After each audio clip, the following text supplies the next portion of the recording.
దేవుడును మన రక్షకుడైన యేసుక్రీస్తు వారి శ్రేష్టమైన నామములో ఉదయకాల మన్నా అనే చక్కని కార్యక్రమాన్ని చూస్తున్న మీ అందరికీ నిండు హృదయంతో వందనాలండి. దేవుని మహాకృప మీ అందరికీ తోడుగా ఉండునుగాక. చాలా సంతోషం. ఎలా ఉన్నారు మీరు? ఆనందంగా ఉన్నారా? సంతోషంగా ఉన్నారా? నిన్నటి దినాన ప్రభువునందు ఆనందించటం అంటే ఏమిటో మీరు నేర్చుకున్నారా? గమనించారా? సరే, ఈరోజున ఒక మంచి మాట మనం ఇలా చూద్దాం. అదేంటంటే, ఈ చివరి రోజుల్లో క్రైస్తవుల్ని మనం ఆలోచించినప్పుడు, దేవుని పిల్లల్ని మనం ఆలోచించినప్పుడు, వారు కూడా బయట వారిలాగే వారి ఆనందాన్నే వెతుక్కునేవారు ఎక్కువ మంది కనపడతారు. ప్రభువుని నమ్మినా, మందిరానికి వచ్చినా, ఏది చేసినా మేము ఆనందంగా ఉండాలి, మాకే బాధ ఉండకూడదు, ఏ కష్టం ఉండకూడదు, అన్నీ కలిసి రావాలి, అన్నీ బాగుండాలి, మేము చాలా చాలా సంతోషంగా ఉండాలి అంటూ ఎప్పుడు కూడా మనిషి తన ఆనందాన్నే వెతుక్కుంటూ ఉంటాడు, వాటి కొరకు పరుగులు తీస్తూ ఉంటాడు. అందుకే చాలామంది చూడండి, ఎక్కడైనా స్థానిక మందిరంలో పెద్ద ఆనందం లేదనుకోండి, ఇంకెక్కడన్నా ఆనందం ఉన్న కాడికి పరిగెత్తుతూ ఉంటారు. మందిరాలు మారుతూ ఉంటారు, దైవ సేవకుల్ని మార్చేస్తూ ఉంటారు. అది ఆ మందిరంలో ఏసీ ఉందంటారు, లేకపోతే అక్కడ ఎక్కువ మంది వస్తారంటారు. ఇట్లా రకరకాలుగా ఏదో ఒకటి ఆరాధనలు మార్చటం, సేవకుల్ని మార్చటం, లేదా లోక సంబంధమైనటువంటి విషయాల్లో నిన్నటి దినాన మనం ధ్యానం చేసినట్లుగా ఆనందం సంతోషం అందులో ఉంది, ఇందులో ఉందంటూ ఎప్పుడూ కూడా వారి ఆనందం కోసం ఆరాటపడుతూ ఉండేవారిని చాలామందిని మనం గమనిస్తూ ఉంటాం. ఇక మందిరానికి వచ్చే వ్యక్తులు మందిరానికి వచ్చినప్పుడు కూడా వారి ఆనందం కోసమే చూస్తుంటారు. ఏదో జరగాలి, అద్భుతం జరగాలి, ఆశ్చర్యకార్యం జరగాలి, గొప్ప కార్యాలు జరగాలి మా కుటుంబాల్లో, మా పిల్లల జీవితాల్లో, మాకు అలా జరగాలి, ఇలా జరగాలని వారి ఆనందం కోసం ఎంతో తాపత్రయపడేవారిని, తపన పడేవారిని మనం గమనిస్తూ ఉంటాం. అదే ఎక్కువ చూస్తున్నాం ఇప్పుడు. నేను ఒక మాట అడుగుతున్నాను ఈ ఉదయకాల మన్నాలో, మీరు కూడా అంతేనా? మీరు కూడా కేవలం మీ ఆనందాన్ని వెతుక్కుంటారా? మీ ఆనందం కోసమే బ్రతుకుతారా? మీ ఆనందం కోసమే ప్రార్థిస్తూ ఉంటారా? బైబిల్ చదివినా, ప్రార్థన చేసినా, ఏది చేసినా ఇక మీ సంతోషం కోసమే ఆరాటపడుతూ ఆలోచిస్తూ ఉంటారా? నిజమే, చాలామంది ఎప్పుడు వారి సంతోషమే. మరి దేవుని సంతోషం, మరి దేవుని ఆనందం ఎవరు ఆలోచిస్తున్నారు? అసలు నన్ను బట్టి ఆయన ఆనందంగా ఉన్నాడా, బాధపడుతున్నాడా? అసలు ఆయన ఏ ఏ విషయాల్లో ఆనందపడతాడు? అరే రే రే రే రే అసలు ఆలోచించే వ్యక్తి ఏడి? అసలు నా దేవుడు ఎలా ఉన్నాడు? ఆయన బాధపడుతున్నాడా? నేను చేసే పనులను బట్టి, మాట్లాడే మాటలను బట్టి ఆయన గుండెకి ఏమైనా గాయం ఏమైనా అవుతుందా? వేదన చెందుతున్నాడా? దుఃఖపడుతున్నాడా? లేక ఆనందంగా ఉన్నాడా ఆయన అనే ఆలోచన ఎవరు చేస్తున్నారు? ఆయన ఆనందం కోసం ఆలోచించే వ్యక్తి ఎవరండి? ఆయన దుఃఖపడుతున్నా, బాధపడుతున్నా అసలు అది వీళ్ళకేం తెలియదు. వీళ్ళు లేవటం, మందిరానికి వెళ్ళటం, వచ్చేయటం, ఇక అంతే. ప్రార్థన ఉంటే వెళ్ళటం, రావటం, కాసేపు మొరపెడతాం, ఆయన విన్నాడో లేదో మనకు అనవసరం. మళ్ళీ అక్కడ కూడా మొత్తం మన అవసరాలన్నీ ఒక పెద్ద లిస్టు పెట్టడం. అడగొద్దని నేను చెప్పట్లేదండి, దేవుడు ఇవ్వడని నేను చెప్పట్లేదు. ఇక ఏ కాడికి మన ఆనందం కోసమే పరుగులు తప్ప అసలు ఆ నాయన బాధపడుతున్నాడా, సంతోషంగా ఉంటున్నాడా, ఆయన ఎలా ఉంటున్నాడు అన్న సంగతి ఆలోచించే వ్యక్తి లేడు. ఆయన ఆనందం కోసం బ్రతికేవారు చాలా తక్కువగా కనపడుతున్నారు. అస్సలు లేరని మనం ఏ విషయంలో కూడా అస్సలు ఎవరూ లేరని మనం చెప్పుకోకూడదు కదండి. చాలా అరుదు, చాలా తక్కువ.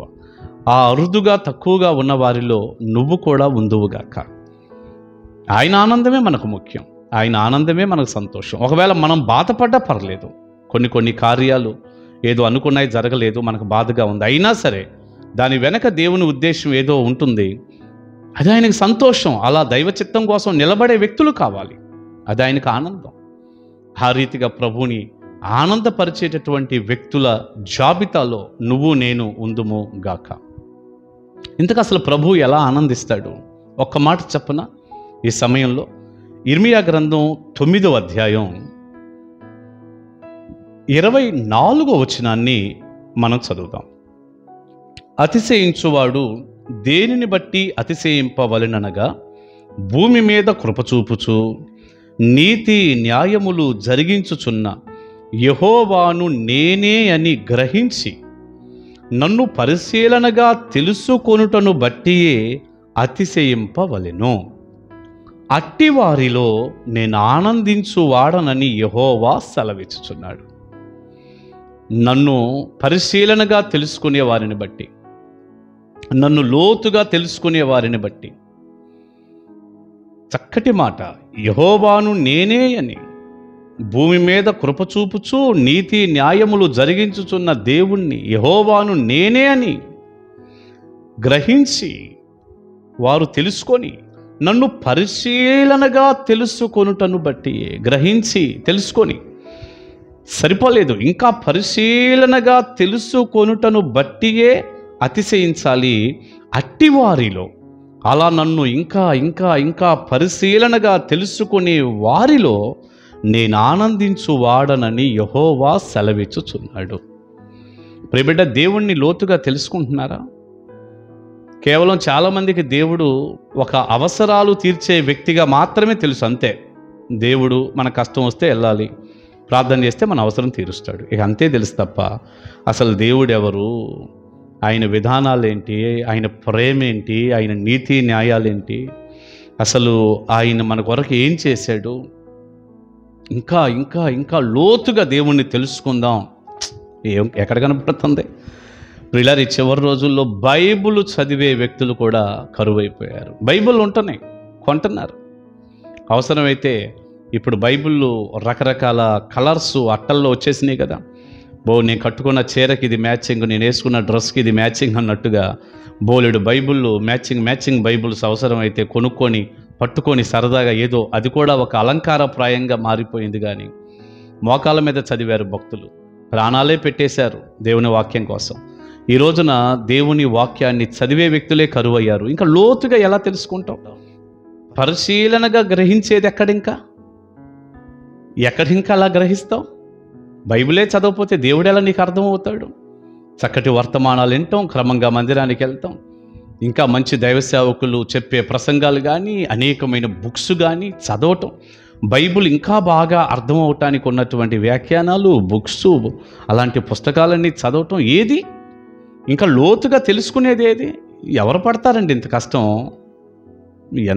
చాలా బోరుగా ఉంది బైబిల్ చదవాలంటే. సెల్ ఫోన్లో యూట్యూబ్లో పడి గంటలు గడపాలంటే ఏం బోరు లేదు. మనుషులతో కూర్చొని ముసలమ్మ ముచ్చట్లు 3 గంటలు చెప్పినా ఏమీ బోరు లేదు. దేవుని వాక్యం చదవటానికి బోరుగా ఉంది, పుస్తకాలు చదవటానికి బోరుగా ఉంది.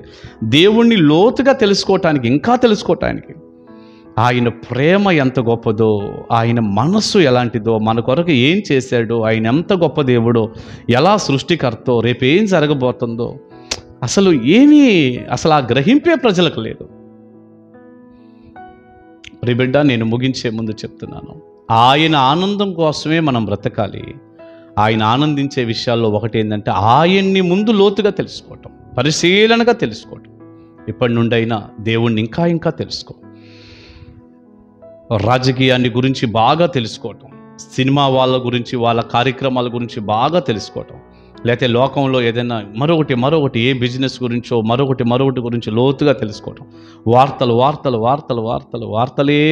వినటం, టైం అంతా కూడా వార్తలు వినొద్దని నేను చెప్పటం లేదండి. ఏదో అవసరాన్ని బట్టి కాసేపు చూడటం, ఏం జరుగుతుందో, మొత్తం సమయం అంతా దేవుని మీద పెట్టాలి. నీకు సమయం దొరికితే బైబిల్ చదవాలి. బైబిల్ పక్కన పడేసి నువ్వు వీటి మీద ఉంటే ఎట్లా? ఒకసారి ఆలోచన చేయి, దేవుణ్ణి పరిశీలనగా తెలుసుకో. అప్పుడు ఆయన నిన్ను బట్టి చాలా సంతోషిస్తాడు.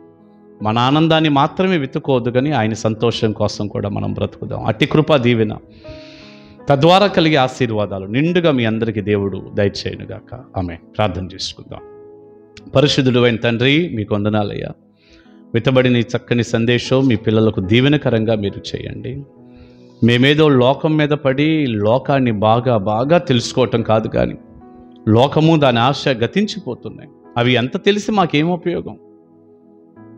ఏదో అవసరాన్ని బట్టి గ్రహించాలే కానీ ప్రభువా, వాటికి ఎంతో సమయం పెట్టేసి ఈ రోజున మీ మాటలు కూడా చదవలేనటువంటి వారు ఎందరో కనపడుతున్నారు. ఎవరైతే పశ్చాత్తాపడుతున్నారో వారందరినీ కనికరించి మిమ్మల్ని గ్రహించి తెలుసుకొని, ఇంకా పరిశీలనగా తెలుసుకొని, ప్రభువా మీలో ఆనందించే కృప ఇవ్వండి. తద్వారా మీరు ఎంతో సంతోషిస్తారు. ఆ రీతిగా మా ఆనందాన్ని కాకుండా మీ సంతోషాన్ని వెతికేవారిగా ప్రతి బిడ్డను అలా సిద్ధపరిచి తద్వారా కలిగే దీవెన ఆశీర్వాదాలతో నింపండి. యేసయ్య శక్తిగల నామాని ప్రార్థన మనవులు అడుగుచున్నాను తండ్రి. ఆమేన్, ఆమేన్. God bless you. దేవుని మహాకృప మీ అందరికీ తోడై ఉండును గాక. ఆమేన్. కలుసుకుందాం ఉదయకాలం మన్నాలో.